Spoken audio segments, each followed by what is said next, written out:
Hey, hello, how do you do? Shady Doorags here. Welcome to another episode of Miraculous Rundown, where I, Shady Doorags, run down the episodes of Miraculous, Tales of Ladybug, and Cat Noir. And today we're looking at episode 18, Simon Says. And when I saw the title of the episode, I thought, oh, this is going to be another throwaway episode. I was wrong. I was very much wrong. There's a lot of important things going on with this episode, and I highly enjoyed a lot of them. So, the episode starts with Nino, whose name I can finally remember. Nino is on a show competition, and he's just doing a thing with a DJ. It's not really important what Nino is doing. Meanwhile, Marinette is talking to her parents, and her parents have grounded her because she's been coming to school late so many times. And I think that's good. There needs to be consequences for what Marinette is doing. And I actually enjoyed seeing that. However, it does come back to bite the episode in the butt. But yeah, I was happy to see that Marinette was facing some consequences. It gives the show a sense of continuity to it. So Marinette gets grounded, and then she goes up to her room and she starts complaining to Tiki, like, oh, it's not fair, I was doing Ladybug stuff. And Tiki is like, well, you can't blame them. It's not like they know you're being Ladybug. And I just facepalm myself. Because this is an issue that it's becoming as big as the issue as them not knowing who their secret identity is, but knowing who the villains are. It's that they constantly say nobody can know who you are, Ladybug and Cat Noir. Nobody can know, but they never say why. Like even in the origin episode, they just said no one can ever know. And it feels to me like because they made a superhero show, they believe that, hey, it's automatic that secret identities are a thing. Not all superheroes have secret identities. The reason certain superheroes do have secret identities is it varies. The most famous example is Spider-Man. They always use Spider-Man as the example because, hey, if anybody finds out who Spider-Man is, they're going to hurt his family. But the comics, when they did that, they showed that. When Green Goblin found out who Spider-Man was, he killed Peter Parker's girlfriend. When the world found out who Spider-Man was, Aunt May got shot. Like, there were consequences. This show does not explain why. It doesn't say, oh, people will go after your loved ones. Oh, people will come after you. It just says no one can know. And the problem is that if certain people did know, it would make Marinette's and Adrian's life easier. If Marinette and Adrian told each other, they could help hide each other's secret identities. They could help make excuses. If Marinette told someone like Alia, she could help her. If she told her parents, they might not let her go out and do that stuff, because parents, but let's say they did, they wouldn't have to, Marinette wouldn't have to make all these excuses. Because her parents could just say, oh, well, we let her do this. Oh, well, Marinette was doing this, blah, blah, blah, blah, blah, blah, blah, blah, blah. So there are, the fact that they're just using the generic superhero excuse that, hey, you have a secret identity and no one can know, it's kind of upsetting. They should explain why. Maybe they will. I don't know. But anyway, so that goes on, and this guy on the show, and here was something that was strange. Marinette sat down and got sad, and then immediately after they showed Hawkmoth, and they hadn't showed the Akuma yet. In my mind, I was thinking, is he going to turn Marinette into the Akuma? Because usually they show whoever's going to become the Akuma, they show them get upset, and then they show Hawkmoth. But this time they showed Marinette, they showed her getting upset, and then they showed Hawkmoth. And I thought that was weird. And I kind of put it into my head, like, if Hawkmoth ever got control of Marinette, that's game over. Because he's gotten control of Cat Noir before and not done the right stuff with it. But if he ever got his Akuma on Marinette, that's it. That's game over. Because nobody can stop the Akuma except Ladybug. I suppose Cat Noir could still break it, release it, and then Ladybug could capture it. I suppose it's not completely game over. There are ways you could work around it. But anyway, that was just a little side thought. So the episode continues, and the villain comes out, the Simon guy. And let me tell you how Simon is not the true villain of this episode. The true villain of this episode is that announcer guy, because he was a jerk throughout this whole thing. And I thought when Simon became the Akuma, he was going to go after the announcer guy. But no, he went after Adrian's dad. I can't remember his name, a Crest or something like that. But he went after Adrian's dad. Like, I was like, no, go after the announcer. He is the one who made you look foolish. He is the one who contacted Adrian's dad without asking Adrian's dad. He told him it was an interview. Like, he's the whole reason that you're not getting your just desserts right now. So anyway, Simon gets up on the show. The announcer makes him look bad, and then Adrian's dad is supposed to be the one that he hypnotizes because he's a hypnotist. And Adrian's dad says, "No, I thought this was an interview. I'm not doing this. Bye." And so the announcer's like, "Oh, hey, you lost. Bye." And so that's when Simon becomes the Akuma. And he comes in. His powers is he can control people, which again is like, this would work much better for this guy. But they've used this power so many times where someone can just control what other people do. And I feel it was actually a bit more creative with Alia, who she didn't even control what people did. She could use different phone apps. This guy can literally make you do anything as long as he says it and then hits you with the card.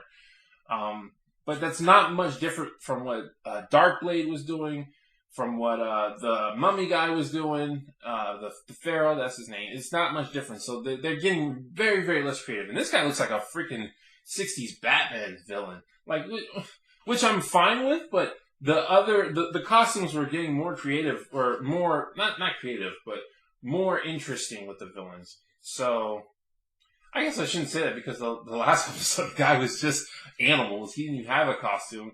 And in Origins, it was the Thing.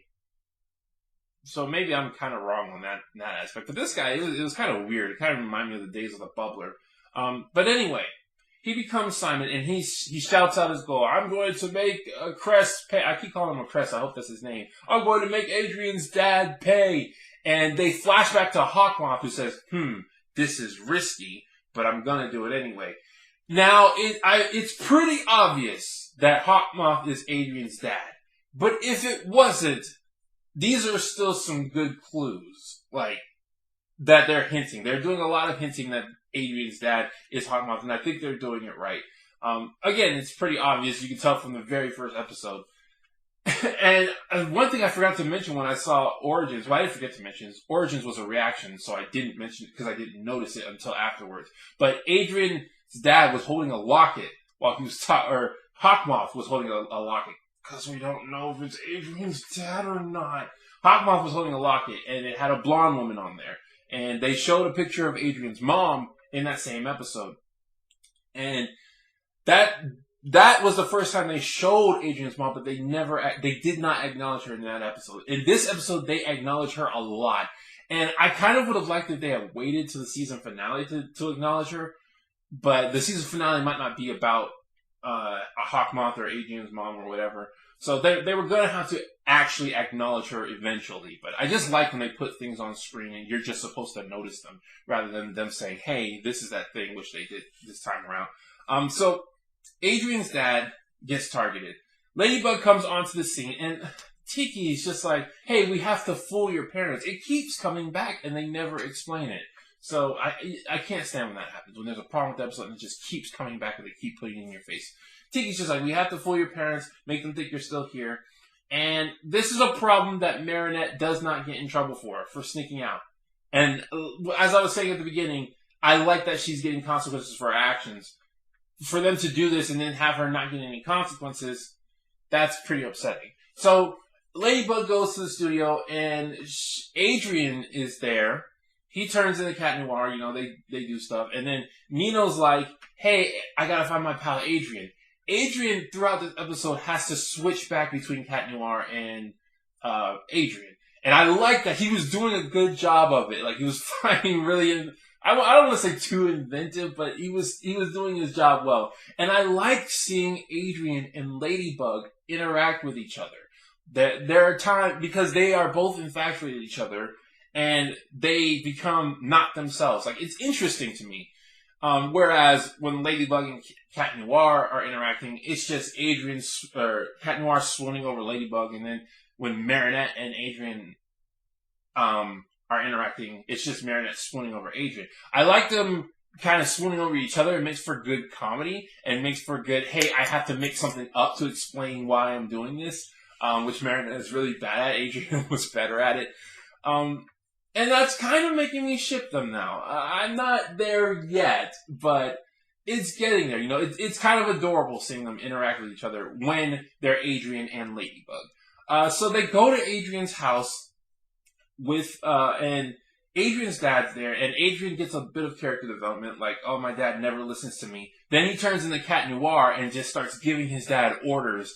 And that was significant in some way. I hope they build upon it, because it needs to be built upon for it to really mean something. But Adrian's dad starts to get suspicious because Cat Noir knows the layout of his house. He speaks to him in the same tone as he said, you remind me of someone. Then he looked at a picture of his wife. I thought he was talking about Adrian. He might have been talking about his wife. It could have been either or. They kept it vague. Then something interesting is Adrian had a screensaver of his mom on his desktop, or maybe it was the desktop background. And Ladybug and Adrian both look at the screen and they're like, she has your eyes. And it was supposed to be a cute moment, and it was kind of cute. But that lady looked nothing like Ladybug. So I don't know why Adrian said that. Yeah, it felt really forced. So anyway, the episode goes on, and eventually the bad guy captures a crest, and he makes him do embarrassing stuff. And I'm like, oh well, this isn't that bad. Throughout the episode, by the way, they were switching between Hawkmoth and Crest to in a kind of way that might make you think he's not Hawkmoth. They didn't fool me at all, but like I said, if I didn't know he was the villain, I would say I would come back and watch this episode and be like, oh hey, yeah. Anyway, so the bad guy captures a crest, and Ladybug and Cat Noir go to save. They get Ladybug does her lucky charm. She gets a yo-yo, just a regular yo-yo, and she doesn't do the thing again. She doesn't do the thing where she looks around and figures out what to do.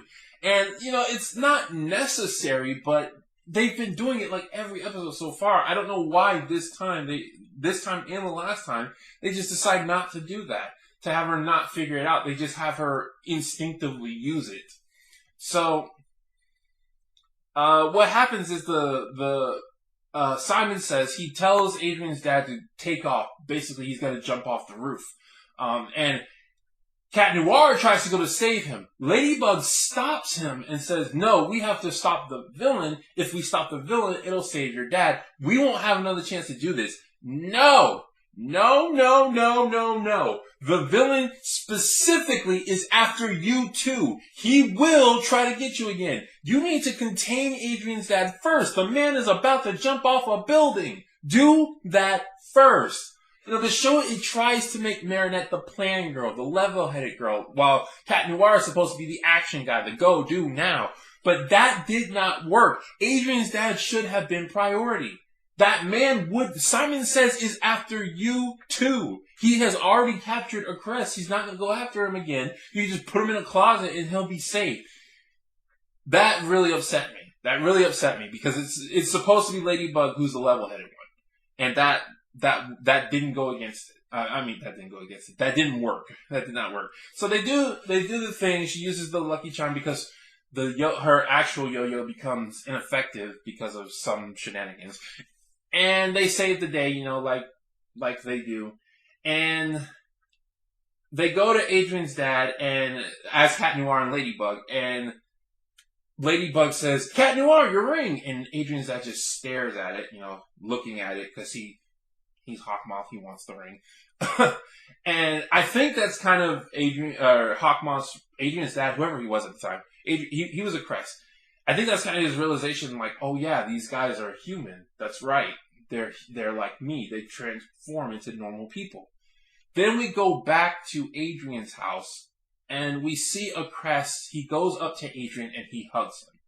Now, while that moment was good, it definitely could have been better, because I would have liked it. This might just be me nitpicking, but I would have liked it more if Simon had captured Adrian and used him as bait to get a crest. Like, that would have been a bigger cause for that hug. Because we know Crest does care about Adrian.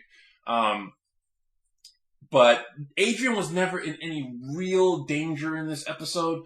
So for that hug to come, I guess maybe a Crest was fearful of himself because he thought he was going to die. He realized when he woke up he was on the edge of a roof. Maybe that was it. It was a good moment. I'm not going to lie. It was a good moment to see. But I just, in my mind, I felt like it could have been better. Then Adrian's dad is like, wait a second, when did you get a ring? So now they're kind of hinting at that Adrian knows who Cat Noir is. He might know, or he's at least suspicious. Then the end of the episode comes and Marinette goes back home and everything's alright with her parents. She decides not to go to the show she wanted to go to originally for reasons unknown. And then she dashes off as Ladybug again. It's like the same old. And that's an issue I have with it. So overall, like, when I was done with the episode, I was really happy because there was so much character progression, so much story progression, a lot of shots of Adrian's mom, backstory, things were happening. I was really happy. And I was at the high like. I'm thinking, looking back at it now, I might be in the low like. I'm still in the like meter because I still like this episode. But just thinking about it, going back to it, there were a lot of problems that come into play. And you can call them nitpicks, but they still affect my judgment. So, but still, there was a lot of good stuff. Things with Adrian's mom. Adrian got screen time. Crest got some character development. Consequences of Marinette, even though they don't come back into play. But there are a lot of negative stuff to it too. So I'm really enjoying that the show is going in this more plot focused direction. Like, the episodes are getting better. I'm looking forward to seeing the episodes. Before, I was just like, oh, I gotta keep doing this. But ever since the origins, like, I've been looking forward to the next episode. So, that's that. And I'll see you guys next time for episode 19. This has been Shady Doorags. So long. Farewell. Auf Wiedersehen. Goodbye.